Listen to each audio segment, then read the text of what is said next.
Bonjour, je m'appelle Samuel Tétrault, je suis résident en anesthésie à l'Université Laval.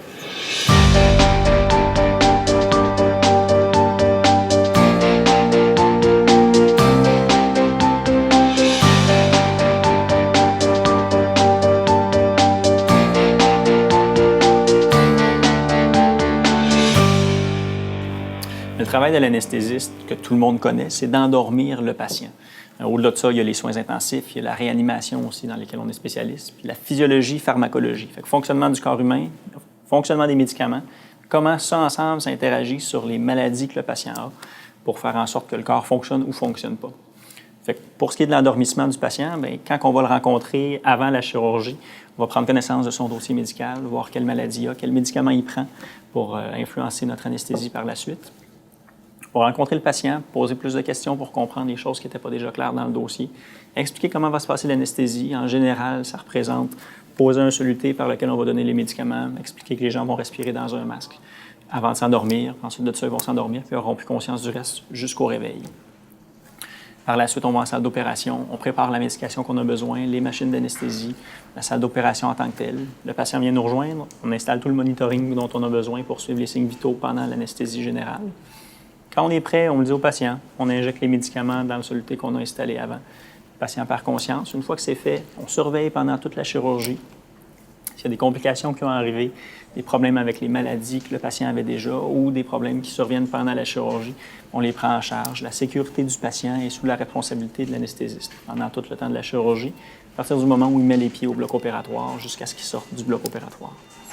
Ensuite de ça, on surveille, on réveille le patient, prend en charge les complications de l'anesthésie s'il y a des complications qui surviennent. Ensuite de ça, on lui souhaite une bonne journée, un beau réveil. L'anesthésie, c'est un bon exemple de travail en interdisciplinarité avec toutes les autres parce que tous les jours, on travaille avec au moins 3 autres spécialités. L'inhalothérapeute, qui est notre assistante directe, qui nous aide avec le monitorage, qui nous aide avec le suivi des signes vitaux aussi du patient. Si des fois on a à s'absenter de la salle momentanément, l'inhalothérapeute reste puis surveille puis nous rencontre quand on revient. Les infirmières du bloc opératoire qui travaillent avec le chirurgien, puis le chirurgien lui-même qui fait la chirurgie. Tous les jours, on doit interagir ensemble pour que le patient soit en sécurité. Fait qu'au niveau du positionnement, une fois que le patient a perdu conscience, qu'il est endormi, mais il ne peut pas nous dire s'il a mal, s'il est inconfortable. Fait que tout le monde ensemble, le chirurgien, les infirmières, l'inhalothérapeute, nous, on s'assure du positionnement du patient, s'assurer que tout est sous contrôle. Par la suite, quand la chirurgie commence, on interagit avec le chirurgien, puis on regarde le champ chirurgical aussi pour voir qu'est-ce qui se passe, pour essayer d'anticiper les problèmes qui pourraient survenir, voir on est rendu où dans la chirurgie pour planifier notre réveil aussi un peu plus tard. Un moment plus stimulant de la chirurgie. Fait qu'on interagit continuellement avec le chirurgien qui fait le travail de réparation. Nous, on fait le travail de maintien vital pour le patient pendant ce temps-là.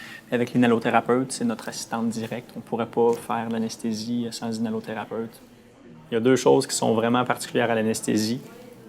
C'est la durée raccourcie du contact avec le patient qui nous permet, en fait, qui est un défi à chaque fois, de réussir à créer un lien, rassurer le patient dans un court laps de temps avant qu'il se réveille, puis il ne saura plus jamais on est qui après, il va nous oublier bien avant d'oublier tous les autres personnels avec qui il a travaillé.